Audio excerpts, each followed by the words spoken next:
New Thought Media Network.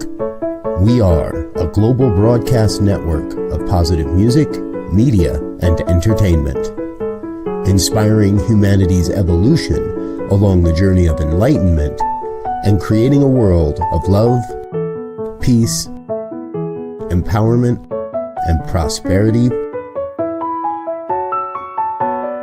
for all. New Thought Media Network. Positively inspiring.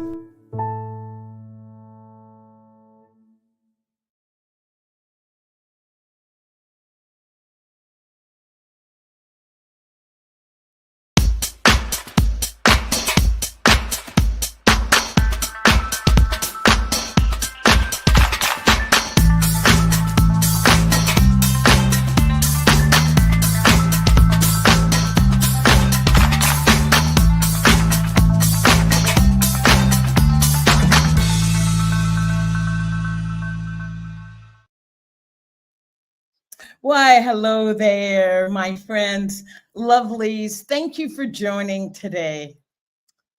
And I'm just knowing that all is well for you on this magnificent, beautiful day, or whatever time you're watching this program. Maybe it's in the middle of the night. Maybe it's the top of the morning, but whatever time you're watching, I'm just wishing you well. And my name is Bonnie Gonzalez, your doula for grief. And just a quick blurb about me is that I am a grief coach. I'm a certified grief educator, registered nurse, religious science practitioner, a licensed soul collage facilitator, and most importantly, a human being right here on the planet with you, navigating these challenging, choppy waters of our current energies of what's happening on the planet. So just thank you for joining me today. And if this is your first time, I want to give you a big welcome and say, yes, you have come to the right place to begin your healing journey of grief. And if you are returning, I am just so glad we have that kind of a relationship that you trust me to come back again and again for words of wisdom around grief, befriending grief. And just to say this, I always start with what is grief, and just wanting you to know that grief is caused by loss, and we have a myriad of losses that we experience in our lives.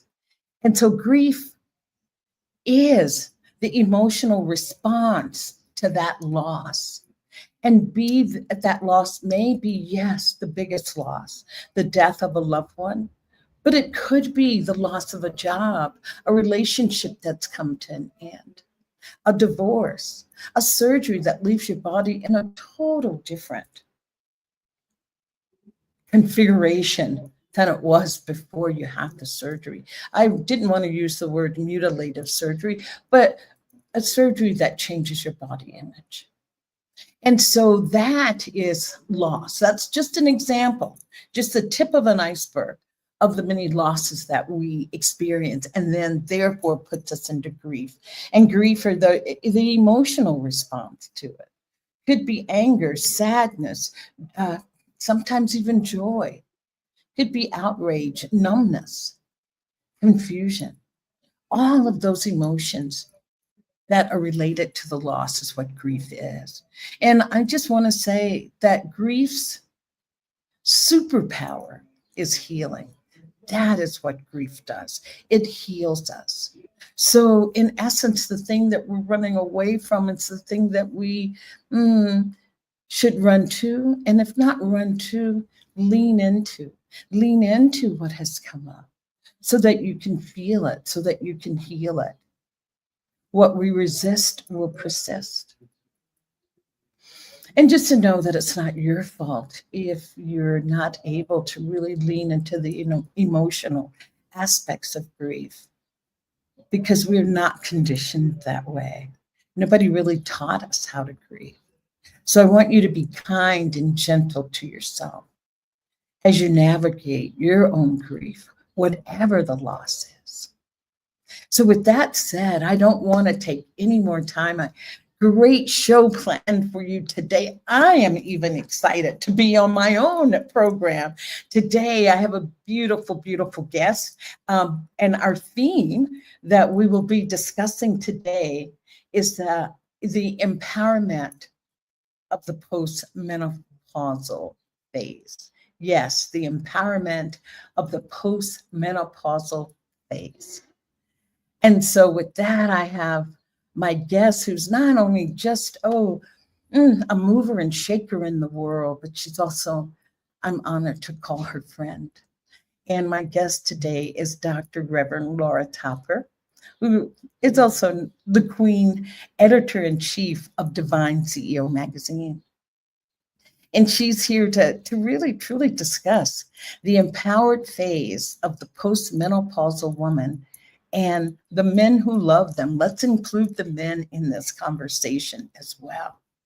And Reverend Dr. Laura is a vessel of love, peace, and bliss. Reverend Dr. Laura Topper is the divine connector, and she's a social entrepreneur, spiritual teacher, guide, an ordained non-denominational minister. And Reverend Dr. Laura radiates light as founder and queen editor of Divine CEO magazine publications and the 2030 1 Billion Woman Mission. So help me to welcome to the show today and start our dialogue is Dr. Reverend Laura Topper. And we're just getting her there. Hello, Dr. Reverend Laura Topper, but I may just call you Laura. Please call me Laura. Oh, there you go. Yes. Thank you so much, Reverend Laura, for your yes to the show today. And so many places I can start, but why don't we just start with this whole idea of by 2030, there'll be 1 billion. Is it menopausal women, postmenopausal women? I'll let you define that. Well, first of all, I would like to thank you, Bonnie, for inviting me onto your show. Your show is a lighthouse for so many people around the world on our planet. And I'm always listening and always inspired by the guests and speakers that you have on, and your light and your message of empowered grief and owning it and allowing that awareness of the grieving process to be a part of our daily lives. And I know that for me personally, I speak for experience as a postmenopausal woman, that that allowing myself to grieve has been major. I can honestly say that if I wouldn't have done that personally for myself, and still doing it at the age of 60, still processing certain things and allowing myself to feel the feelings and feel the healing, do the healing and revealing of the new idea of me that is here right now, that I think then that just creates another generation of traumatized people that have a belief that menopause, even you have to kind of just get on with it. And there will be 1 billion postmenopausal women here, or women around the menopause and postmenopausal age by 2030. And when I read that a couple of years ago, I was just, well, first of all, it was a big number. Yeah, it's a huge number. Yeah. And then I was really kind of really inspired by this as to I see the world as it is right now, and that we're all on this amazing, incredible journey, and we have a choice to transform and change and make things different for ourselves and grow and expand. And so my mind was really wandering into, wow, wouldn't that be incredible for 1 billion women to have the tools to empower their lives, to know that we're already the divine wealth, the divine bliss, the divine peace, the divine vitality, and to implement that and empower ourselves with that knowledge through this adventure of menopause. Right. Wow, that's just, for me, it was so powerful, because then it's like, if that is happening, then the generations before that are coming up and coming through will get this clear message of self-empowerment, that we are in, we have, don't want to use the word control, but more like we have an awareness, and we can use the law, if you like, the universal law, and we can plant that seed of, yes, it's all good, it's all okay. What I'm going through is absolutely, it's a powerful transformation of awakening. Yes. Right. I know you were saying that you didn't want to use the word control. Was that it? But how about in charge of? We are in charge of where we can go with this. Yes. I think, Reverend Laura, you're providing such a valuable service, such a valuable tool or information, because I am, of course, yes, a post-menopausal woman, and proud of it, and knowing that the best is yet to come with this phase of my life. But I wasn't always there. I can remember turning 50, which has been a while ago, but I remember having that birthday and thinking, oh my God, I'm 50. There wasn't anybody that I could talk to about it. Or if I talked to somebody older, they'd say, oh girl, you're just young yet. Or somebody younger, it's like, oh, 50, I can't help you. And I remember that I just decided that birthday, I was really a little bit, I could use the word depressed. And I didn't want to have a party. I didn't want to celebrate it. There was kind of almost, or kind of a, I don't want to say a shame, or maybe just a dread around what is 50. And I wanted to buy the book Woman Who Runs with the Wolves, right? And because I was going to take it, go to Monterey, sit at the beach and read. I had a coffee cup. In those days, they let you bring a coffee cup into a bookstore. But anyway, I put it down. I get the perfect copy of Women Who Run with the Wolves. And when I pick up my coffee cup, it's in front of a book entitled The Fear of Turning 50. Bonnie. The universe gifted me with what you're offering, information about moving in life. Wow, that must have been did you buy the book? Of course, and that's what I read at the beach. I didn't even bother with Women Who Run with the Wolves. I mean, I bought them both. Yeah. There's power in a title, isn't there, in a book title? To have that right by you, that came, obviously no coincidence. But then people don't have to do what I did, like stumble on it. You're here, a light, a beacon of saying, yes, I want you to know what. Yes, what would you say? What you want us to know is? Well, what I want us to know, that includes me, is that we are momentarily at choice.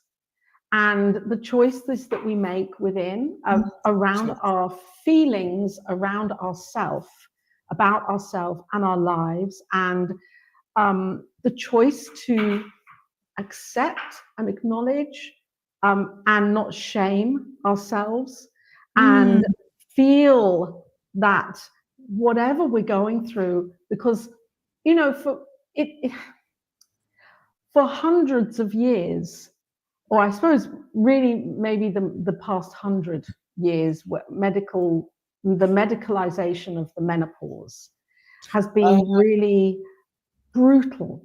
And only now is that languaging changing also, that we were told that we had symptoms.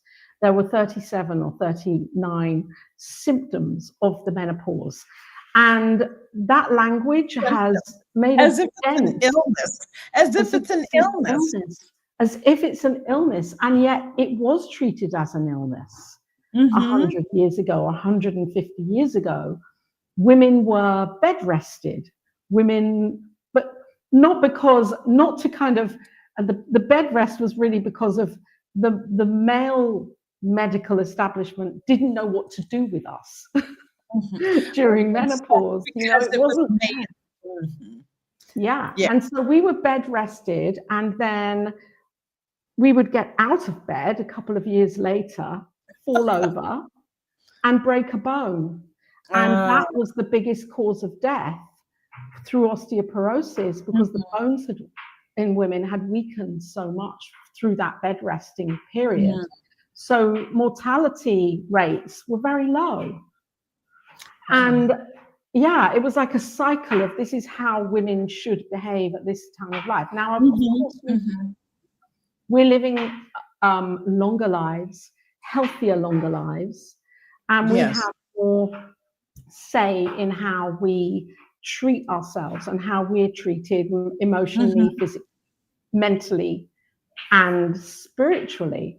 And I believe that the unifying of all of that, the unifying of those parts, including the spirituality, is paramount, so that we get to be a living embodiment of peace and bliss and choice for our lives and acceptance of what our body is going through, and how we're handling sex, how we're handling eat, how we're handling what we don't want anymore, and how we've changed, because it is a process. I mean, it was called the change, but it was, yes, it was, exactly, it was going through the change.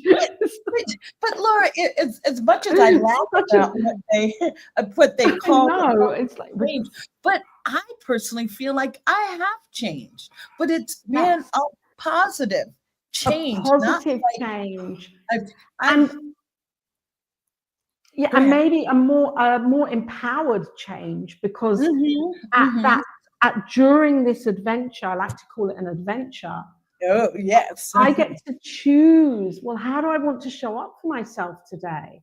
Yes. How do I want to re-identify in the way I'm communicating with myself, the time I'm giving to certain things and not, and pieces and areas of my life where I want to maybe slow down or maybe speed up, and get to do it fearlessly, really, because it's kind of like, okay, what's the worst that can happen? Yes. And you know, Laura,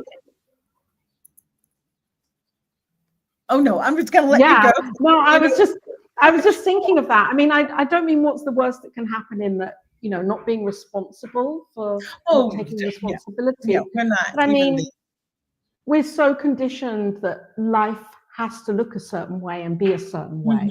And I think for me, the menopause has been a very liberating experience, even though it's been there has been a lot of sadness for me, and a lot of letting go, and a lot of healing of relationships, and letting go of relationships, even, and coming to terms with the new way that certain relationships are for me in my life.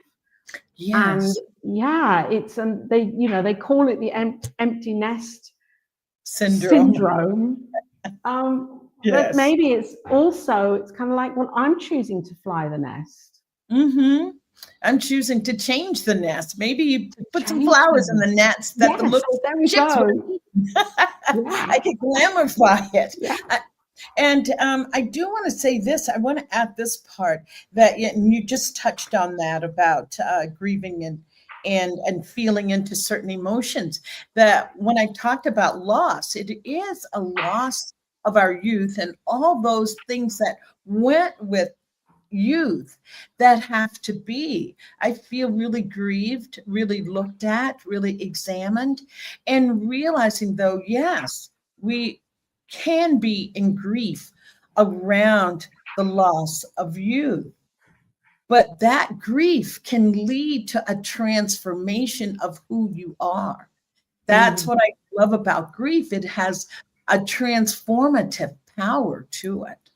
That Oh, there's an expression. I don't know if it's just in African American culture, but it's an expression that there's something good on the other side of this. Like when you're going through a rough time, the expression is something good on the other side of this. So that's what I hear you talking about when you're saying having to be with those emotions. Yes, and giving ourselves the grace and the space and the time the grace with those emotions. And I think that you know how it is, Bonnie, that, and for listeners that are here or viewers that are here, that life will change to accommodate our change.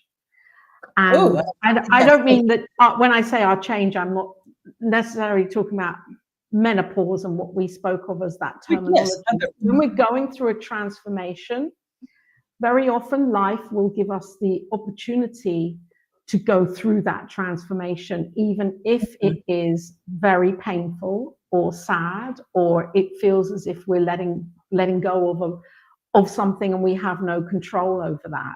Life will give us the experience so that we can grow through it. And as you're saying, there's something better on the other side, and yet it's going through that. It's like the chrysalis and opening up again, the metamorphosis of all the butterfly.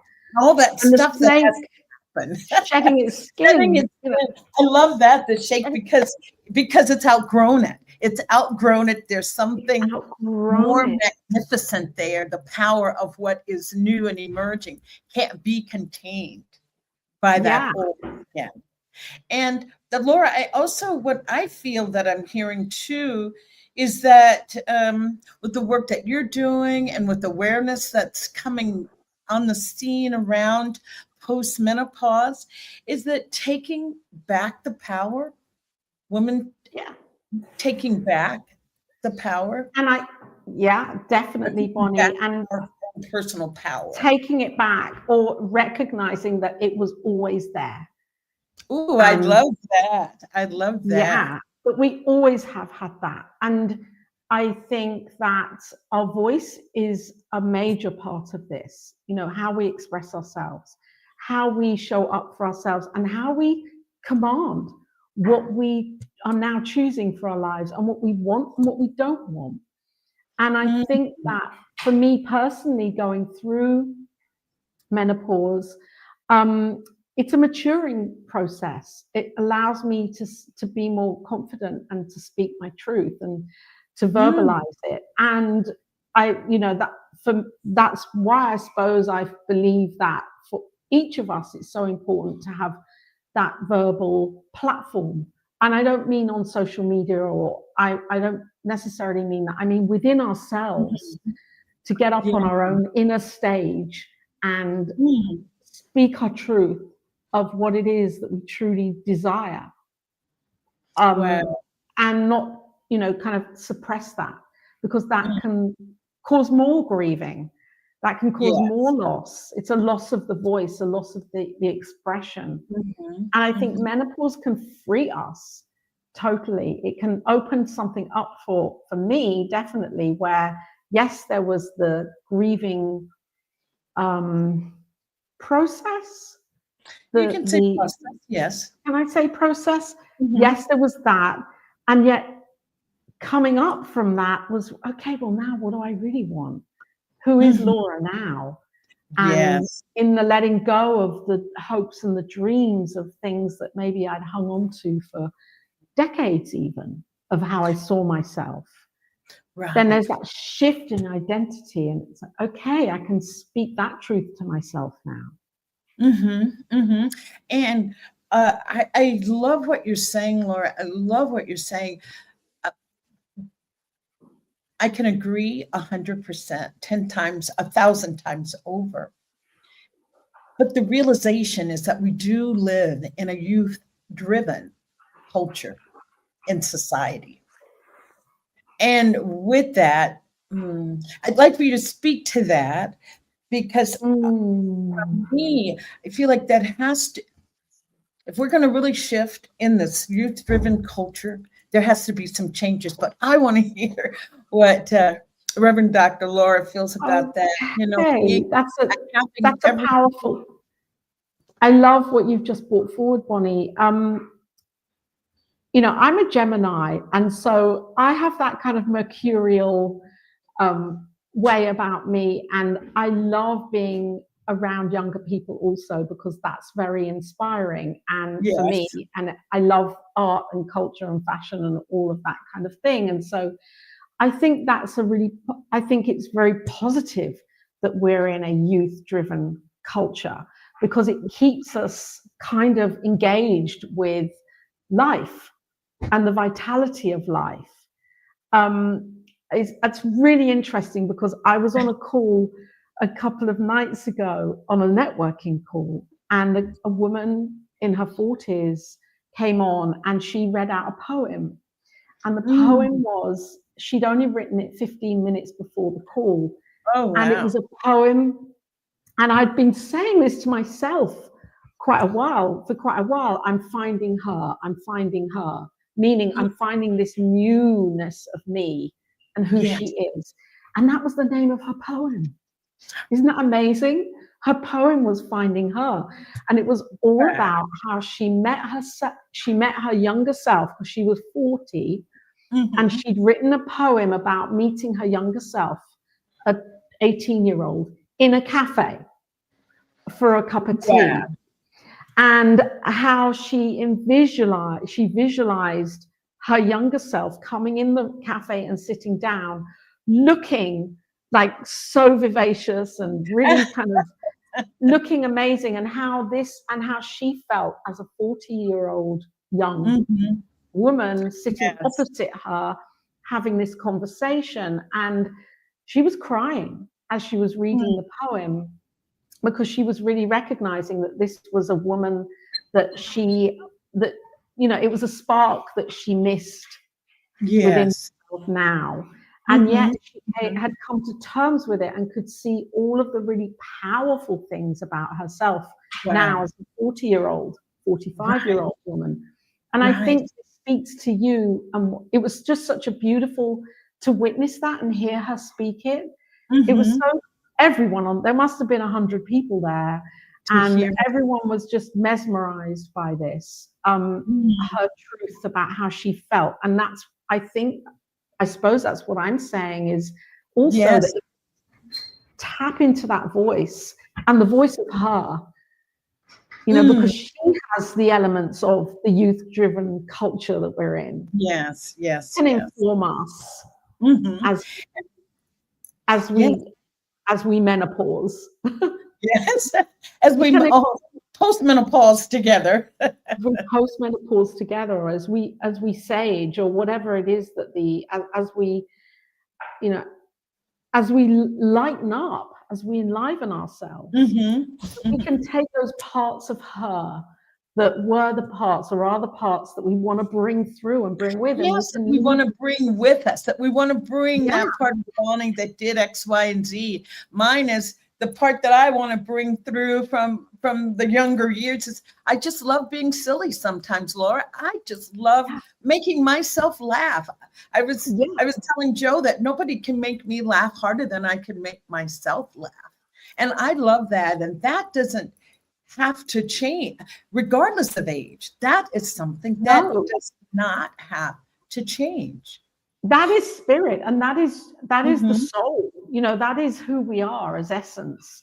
And we get to choose. We get to choose what are these things we're bringing through and forwards, and what are we leaving behind? What are we are we going to have that celebration service for those parts of ourselves that we no longer need, that no longer serve us? And I think that really includes the way we talk to ourselves. Yes. What we say when we talk to ourselves. And if there was something you were saying about the parts we bring, and I'm just trying to remember a quote, and I'm just going to butcher it. I know it was about the three most important things about life or of life at the end of the day. And one is how much we loved. how much we cared, and how gracefully and easily we let go of things that were no longer meant for us. Yeah. And I think that's been a part of my postmenopausal journey. It's letting go of what no longer needs my attention, what no longer needs my time and energy. So, I just wanted to say that you're bringing that forward. That's really powerful. I know that's really powerful, and how we love ourselves, how we love even though how we love ourselves. I love that. Yeah. Yes. And how we love the parts of ourselves, or can accept that none of it was none of it was not needed. It all has its place, even if it feels like it was wonky or it didn't fit, or why it all has it all makes us who we each are right now, and we can take from those experiences and grow and learn and do the thing as we move into the next era of our lives. Yes. I think for me it's an empowering time, menopause, postmenopause, and this is what I share with women I'm with or work with, that spiritual practice, and not only for the sake of spiritual practice, but spiritual practice for the attainment of deep inner peace and a recognition of the connection that we always are. We cannot get away from this. God is present in, as, and through everything. And menopause can be a time where, because there's so much focus on the body, it's happening to the body. Estrogen is basically going from full pelt, full-blown surging through us, to, over a period of years, 0. So, and that affects many systems in our body, from our hair to the dryness in our skin, to mood, to all sorts of things that can affect us psychologically, physically, and spiritual practice, and going deeper into to knowing who we are as spiritual beings. And to intentionally, even if it's, I don't want to use the word even, that minimizes it. I don't want to say that. To sit and breathe for 10 breaths with our eyes closed, and intentionally make that time in the day to turn the phone off, come away from the screen, just be in that sacred place for a few minutes, and then get back on with the day. It allows us to center and to ground and to know who we are, and that whatever's going on, we can be, as you say, in charge of the moment, how we be in the moment. Because it can feel at times as if everything's slipping away. Our bodies are changing and everything feels like it's, who am I? Where am I? Where is she? You get to decide. You get to decide. You are the creator of your own reality, even. So, we do. And I know that we're talking about postmenopausal women, but I want all women to just embrace wherever you are in the cycle of life, knowing that each part is a gift. It's like making a cake. You put some salt, you put some baking soda, and those things sound gross, but then you put all the other, and it makes a beautiful cake. And that's what we are. It takes all of this that we've been through to really make the beautiful cake, and your cake can be beautiful at all phases. And yes, it can. And I also want to acknowledge that, what I'm speaking on here and what we're speaking on is for women who identify as women, because we are each going through our own individual journey and understanding and realizing of who we be here as spirit souls on this planet. And for many, there is a different idea of what being a woman is, or the body is a different kind of body, physically made up, and yet Yes. the woman, being a woman, is a part of the identification of that. And I believe that the more we can educate ourselves and open up to accepting that we each have a different perspective and we each have a different idea of what this means. And you said it in the beginning, Bonnie, this is our men as well. You know, we bring everyone into this conversation to open up to acknowledging that we each have an idea of what some may call the aging process. Yes, right. But I'm not calling it that, because we can be post-menopause even at a younger age. You know, women do go through menopause at the age of 30. And it's not always 50, 60-year young women that are experiencing this. At any age, it can be, Laura. Thank you for that great reminder, and those that identify as women. I have this list, Laura, and I thought maybe you'd like to hear it. It was the list of positive aspects of being postmenopausal. And not that we need a list, because we could make our own list of things. We are on the list. Yes. Okay. And the first is the end of the menstrual cycle. No longer dealing with periods can be liberating and convenient. And I hear what they're saying, but I personally didn't have a problem with the menstrual cycle. I had a couple friends that said that they so identified with their menstrual cycles that it let them know where they were at a certain time of the month. And so when I hear that as a positive, I'm kind of like, I can get where you're coming from. I can get where I'm interested who wrote that, because I think that probably some guy. No. I'm sorry, I'm not putting men down, okay? But he probably had good intentions when he wrote it. I do think though that has that one piece, that one what is it? Is a top 10 list? Yeah, a list. That one on the list could be debated for quite a few hours by a group of women, and it would be a really interesting conversation. It would be a great conversation. An amazing conversation. Yes, because along with that is the grieving of, okay, I'm not reproducing anymore.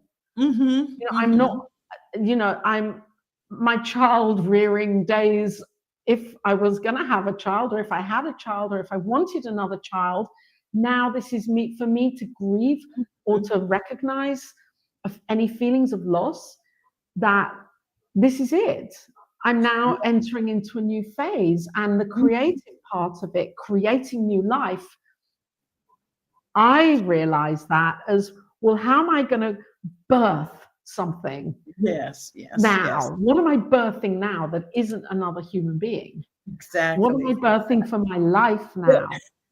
So, and you're so right. We could, this would be a great conversation or amazing chat or anyway, we'll get together on that one, because I would love to discuss that. Okay. The other is a reduced risk of reproductive health issues. The risk of things like ovarian and uterine cancer decreases after menopause. So we'll have that. We'll give them that. Stabilized mood. Many women experience a stabilization of mood and a reduction in PMS symptoms. So I guess go ahead. Yes. That's another conversation. But you know what? I don't actually want to even recognize that mood is either good or bad, or unstable or stable, because then we're getting to that point, that place of judging how we're feeling again. And it's okay if I'm feeling like that and I'm a bit antsy, and then that's okay. It's part of what I'm going through. And as long as I'm and I was going to say, I was going to say Jason's here at the moment, but I will say, as long as I'm kind of in charge of how I am with others, And I'm not being called names about, oh, moody or whatever is at that time of the month.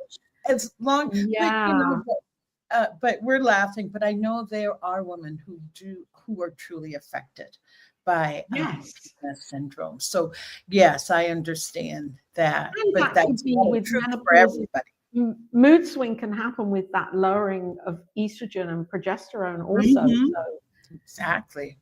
All righty. Laura, I think this is one we'll both agree on. Improved sexual experience. Yes. Well, there's a liberation, isn't there? Yeah.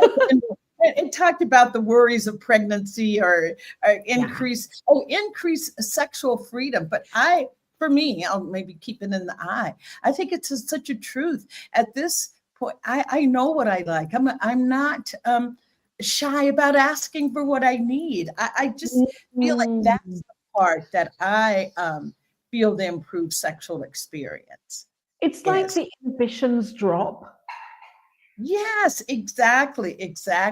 I was there was something about being a certain age. I no longer care what people think, or something along those lines. But I think also it could be that there are times where maybe libido does drop with menopause.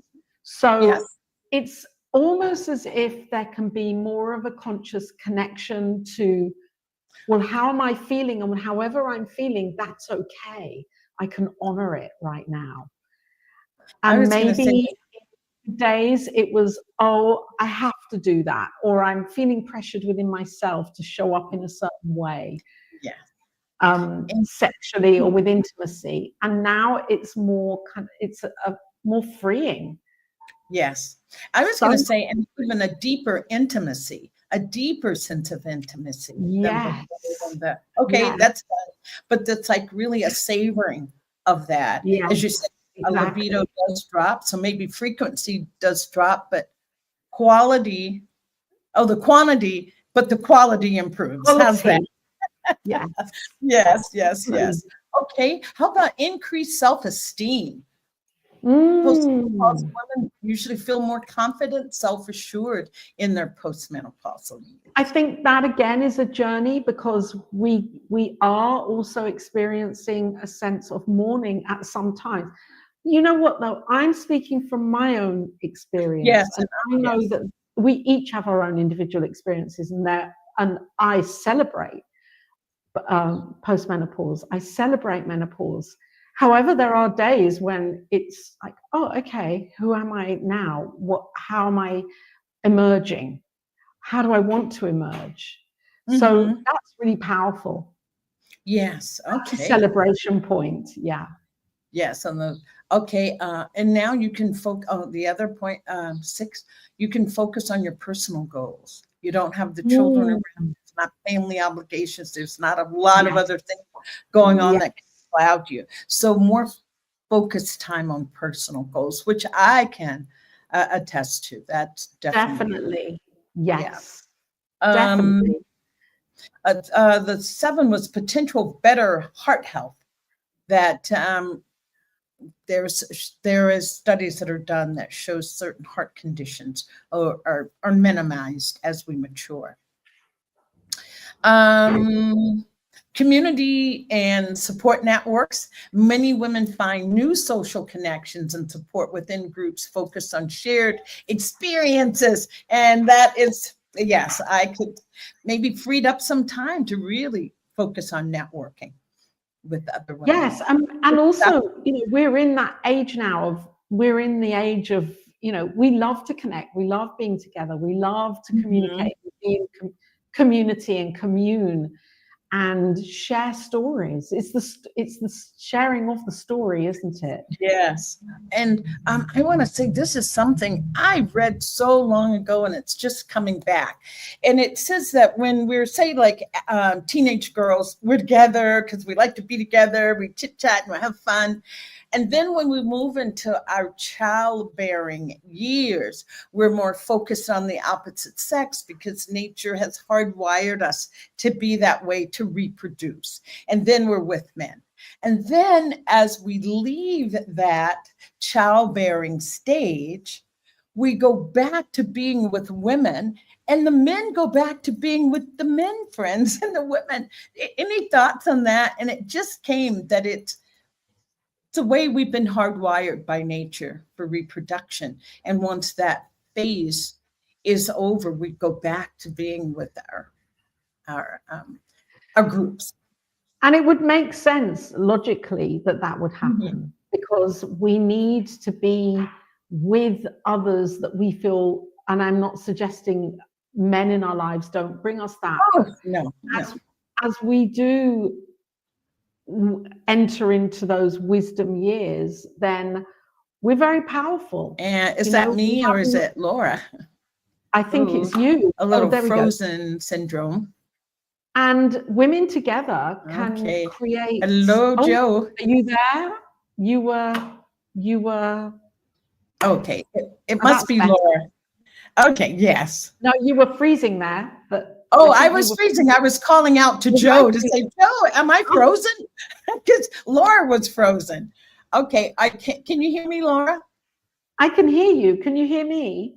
Yes, but I can't see you. I can't see you. You're all blurry. You've kind of blurred, but we can hear each other. So okay, well, I'm going to keep going then with our keep going. Keep okay, going. So 9 was wisdom and experience, which we both are modeling that right now. It's like this stage of life comes with greater wisdom and perspective, enriching personal and social relationships. And that ties in with number 8. And that's why we need to be together, to feel the heartbeat of other women, so that we can be empowered and empower others and empower ourselves to living as the, into the light of who we are. Living into the light. That's beautiful. That's beautiful. And the last is physical well-being. Some women find they prioritize health and wellness more, leading to positive lifestyle changes. Okay. For me, I can speak on that. I believe that as I enter more deeply into postmenopause, that I can see my mother as a role model. And for some of us, we have our mothers are still here in this physical plane, and for some of us, our mothers are not. And for me personally, I look at my life and I'm not comparing. However, I'm making a picture in my mind of, well, these are the choices my mother made. And do I want to make those same choices? Because I can see how her life has unraveled, or how her health is unraveling. And so I think that we get this incredible opportunity, especially now when there are so many different ways that we can really take care of ourselves, our health and our food and our vitality and all of it. And we can start to really make empowered choices for the next 20, 30 years of our lives. Well said, Laura. Well said. I am, our time is at hand. And so I want to thank you, but I want the world to know what you're doing. So Laura, can you speak to what you're doing? Also, I'm going to ask Joe to bring up the picture of your book. And let's see if we can see that. Yes, Laura, can you see that? And I can see it. And yes. Laura's book is Dream Big, Expect Miracles Now. She goes on to say, movers and shakers, women of power, miracle makers. The world is waiting for your yes. What are you waiting for? So, if you want to speak to a little bit of that, Laura, please. Thank you, Bonnie. It's so true. What are we waiting for? Now is the time where we do have more time, we do have more space, we do have more opportunity to really let those dreams come through, and not just live them as dreams in our head, but actually live them as lived experiences. And that means really taking the action for what it is that we truly desire for our lives, and making those you just ran through the list. Well, it's up to us to make the list of what we Yes, really to make really our own list. Make our own list. to make our own list, and start taking actions within to materialize the things that we desire. And the magazine, I want to talk just a little bit about the magazine, because you are a superstar writer in the magazine, Bonnie Gonzalez. Your articles are just so perfect every month in the magazine. And the magazine is here to inspire and empower women around the world to really take charge right now of their lives and their health and relationships and communication and business and leadership and money and vitality. And that's why the magazine is here. And do you have, Joe, is there a banner for the magazine? I would love for people to see that. And I would say, please read, please check it out. Just beautifully designed and edited. It's just a work of art, as well as being very informative and just stimulating new thoughts and ideas for yourself. So please check it out at divineceoconnection.com. Yes, connection.com. Connection.com. Yes. And I will be the new Soul Writer course program is coming out end of March, beginning of May, which will be a 3-month songwriter or book writing. Soul Writer, to publish your own soul. Okay, Soul Writer.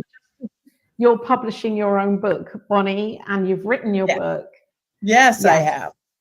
And because so this is this program. I can give a testimonial. Okay. Yeah. Reverend Verona has just pushed publish on her book. So it's an exciting time for us all to really share our voice and our message and our stories, and to write those books and to get the books out into people's lives and hearts and hands, because we all need to empower each other with this message of vitality and life right now. Mm-hmm. Yeah. I want to say our time has ended. Believe it or not, it seems like we just sat down to talk. And so what I would like to do with this time, Reverend Dr. Laura Topper, is just for you to leave us with your words that you want us to take away from this show today. What is it that you want us to take home? What do you want our home message to be from this 20, 30 billion women mission? What do you want us to take home? Thank you, Bonnie. What I want us to each take home in our hearts is the knowing of the beauty and the light and the love that we already are, and that we don't need to try and make something happen for us to be better or more.